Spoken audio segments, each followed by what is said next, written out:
Vous avez vécu une rupture, si vous êtes quelqu'un qui est en transition ou vous avez ce sentiment de vide, lisez ce livre, s'il vous plaît.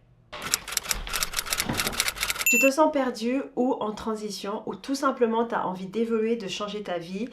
Aujourd'hui, je vais venir te recommander 5 livres de développement personnel qui m'ont vraiment aidé en tant que femme. Le bestie, je m'appelle Lise et depuis que j'ai passé la barre des 30 ans, j'essaie de devenir la meilleure version de moi-même.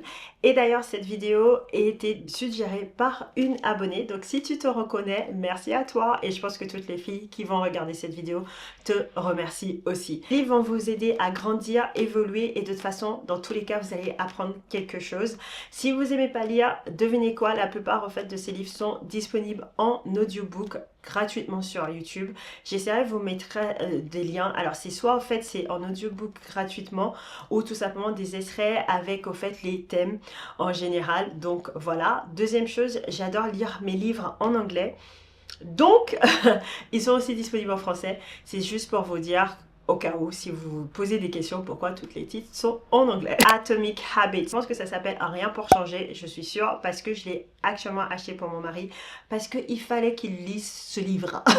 Atomic Habits, je trouvais en fait c'est un livre, mon partenaire de vie devait le lire, parce que franchement j'ai tellement appris là-dedans. Atomic Habits est une vision en fait, où ça va littéralement t'aider à créer des petites habitudes qui vont littéralement te changer la vie. Alors, il a ce qu'ils appellent un compound habit. Par exemple, tu te lèves, tu fais ton lit, après ton lit, tu te brosses les dents et après tu cherches une tenue. Ça, c'est littéralement des habitudes, ok, que tu as déjà décidé de faire. Alors, si tu es quelqu'un qui ne fait pas son lit, je vous conseille toujours de faire votre lit. C'est le premier truc où vous choisissez dans la journée et je pense que trop de gens ne s'en rendent pas compte.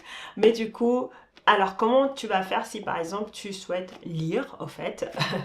Donc ça peut être, tu te lèves, tu prends ton livre, tu lis 5 pages, 10 pages comme tu souhaites au fait, et après tu te lèves, tu fais ton lit, et après tu vas te brosser les dents. Et en fait en ajoutant quelque chose d'autre, quelque chose que tu as déjà l'habitude, en fait ça vient totalement te changer ta vision et c'est des petites habitudes qui va venir faire exploser.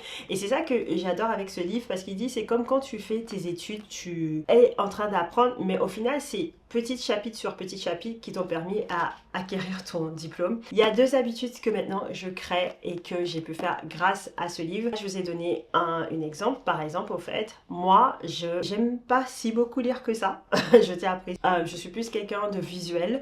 Donc, et vu que je voulais lire plein de livres, au fait, afin d'améliorer et changer ma vie, j'ai décidé tout simplement que dès que je me réveillerai, je lirai au moins 5 pages. 5 pages, c'est littéralement rien, on est d'accord? Deuxième livre, ça sera celui-là qui s'appelle The Mountain Is You. J'ai 3 livres de cet auteur, en fait, je tiens à préciser, et c'est de Brianna Wiest. Je l'adore. Cette femme est une femme. Focus sur ce qu'on appelle l'auto-sabotage. Je pense que trop souvent, en tant que femme, on ne se rend pas compte comment la société ou notre éducation ou tout simplement notre environnement vient nous créer des peurs qui va littéralement nous créer de l'auto-sabotage. Donc si vous êtes quelqu'un qui a envie de changer en fait votre position dans une entreprise, si vous êtes quelqu'un qui a envie de créer votre entreprise, je vous conseille vraiment de lire ce livre. Parce qu'en fait, ça va se concentrer sur le fait que vous ne souhaitez pas vous auto-saboter. Vous ne savez pas à quel point on a tous ce côté auto-sabotage. Il est très difficile à lire. En fait, quand je dis très difficile à lire, parce que il va venir littéralement te dire Et en fait, tous les livres de Brianna Wiest, elle est très comme ça. Elle va venir en fait elle va venir te frapper. Voilà. Par exemple, comme je vous ai dit, je vais vous lire quelque chose. Dans certains cas, votre croyance limitante peut devenir tout simplement du fait que vous souhaitez vous garder en sécurité, que vous souhaitez être en sécurité, pardon. Vous vous rendez compte? Cette phrase-là. Est-ce que vous êtes quelqu'un qui n'osez pas parce que vous avez peur de ce que les gens vont penser de vous? Et du coup, vous dites, si les gens ne pensent pas ça de vous, au moins vous serez en sécurité et vous ne serez pas jugé.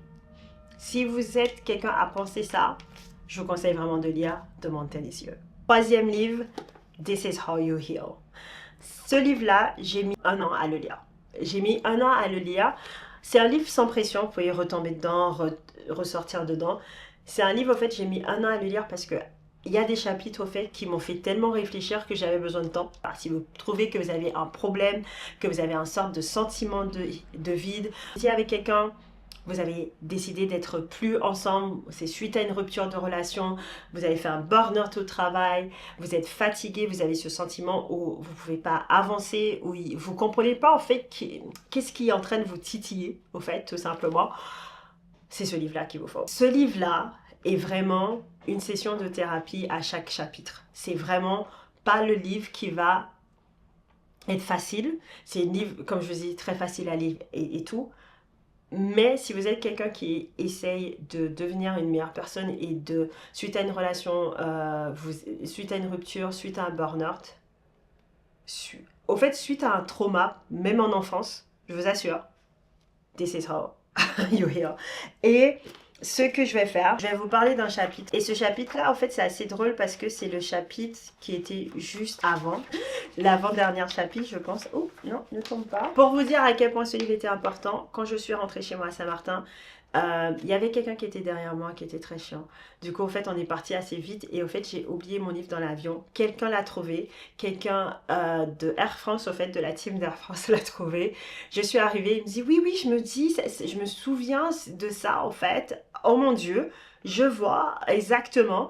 Mais en fait, une de mes collègues l'a trouvé et en fait, elle avait commencé à le lire et tout. J'ai fait, bah, elle peut littéralement finir de le lire, le chapitre qu'elle le lisait. Juste, il faut qu'on me le rende avant que je repars chez moi. Donc, c'est ce qui s'est passé à ce point-là que ce livre. Et en fait, comme par hasard, en fait, la collègue me disait non, en fait, quand elle l'avait vu, elle était en train de traverser une période. Et des fois, en fait, on peut aider des gens sans le savoir. L'une des chapitres qui m'a vraiment bouleversée, surtout dernièrement, c'était How to know if you're overcorrecting your life. Comment savoir si vous êtes toujours en auto-correction de votre vie. Et moi, en fait, je pensais pas du tout que j'étais quelqu'un comme ça. Mais il y a eu plein de choses qui montrent au fait que je autocorrige plein de choses. Par exemple, il dit, tu penses, si je me fais confiance, je pourrais tout ruiner ma vie. Et ça, je vous dis juste des petits chapitres parce qu'en fait, j'estime que vous devez lire les films. Donc oui, When You're Ready, This Is How You Heal de Brianna Wiest. Vous avez vécu une rupture, si vous êtes quelqu'un qui est en transition ou vous avez ce sentiment de vide, lisez ce livre, s'il vous plaît. Favorite Year. Ce livre, je ne l'ai pas encore fini parce que tout simplement c'est un livre qui n'est pas vraiment un livre. Donc c'est par jour déjà en fait, donc chaque jour il y a quelque chose. Et ce que j'aime beaucoup avec ce livre en fait c'est genre par jour, par exemple jour 66, The fire can only burn what is not meant to be. Le feu peut uniquement brûler ce qui n'était pas fait pour être ici. Voilà. Et en fait ça part comme ça. Et vous pouvez dire en fait je le lis un jour par un jour. Il est très facile à lire. C'est vraiment si vous êtes en période de transition, si vous êtes en train de chercher au fait un peu d'orientation, mais sans plus. C'est des petits mots, des petites phrases ou des paragraphes qui vont vous faire réfléchir. Et voilà, c'est pour ça que c'est vraiment le nom qui est, donc l'année au fait où tout change, l'année pivot. Parfait pour le titre, il est très facile à lire, il est très agréable, franchement je le conseille. L'une des messages en fait qui est très forte, c'est tu peux choisir de changer sans même comprendre pourquoi. Si vous avez envie de changer un peu votre vie, si vous avez décidé que cette année, et moi en fait c'est pas cette année genre début de 2025, non c'est cette année maintenant, tu as envie de changer, lisez ce livre. Depuis votre year. Ça c'est la dernière recommandation. Je pense, alors c'est pas vraiment développement personnel, mais je pense que en tant que femme, nous devons avoir une bonne finance et être indépendante ou dépendante. Ça c'est votre vision de vie. Mais je pense que si vous regardez ma chaîne, on a tous envie de devenir une meilleure version de soi-même et ça passe par l'argent. Donc celui-là c'est Think and Grow Rich for Women. Think and Grow Rich for Women, ça vient de Napoleon Hill que vous connaissez. Think and Grow Rich like a man.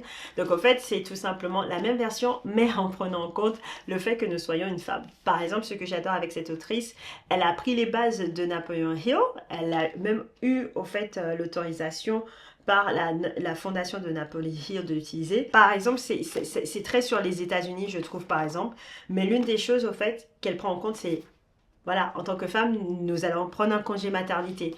En tant que femme, peut-être on va plus galérer à trouver un job, surtout les hautes positions et tout. Elle prend vraiment la réalité des choses. Je trouve que c'est très important de le lire si vous souhaitez faire votre base de finances si vous êtes quelqu'un qui travaille dans des bureaux, si vous êtes quelqu'un qui travaille dans des industries assez compétitives et tout. Franchement, je vous le conseille. Il est vraiment bien. Si vous êtes intéressé pour trouver votre base au niveau de votre vie professionnelle, je vous conseille, vie professionnelle / finance, je vous conseille beaucoup celui-là. Et voilà les 5 livres que je vous recommande. J'ai d'autres que j'ai pas encore lus, donc c'est pour ça que ils sont pas encore là. Mais en tout cas, j'espère que vous avez aimé ces recommandations. Le but, en fait, c'était de vraiment synthétiser pourquoi, en fait, en tant que femme, c'est important. Les filles, ne faites pas comme moi, n'attendez pas que quand vous partez et que vous passez l'âge de 30 ans pour commencer à mettre des bonnes habitudes, pour décider de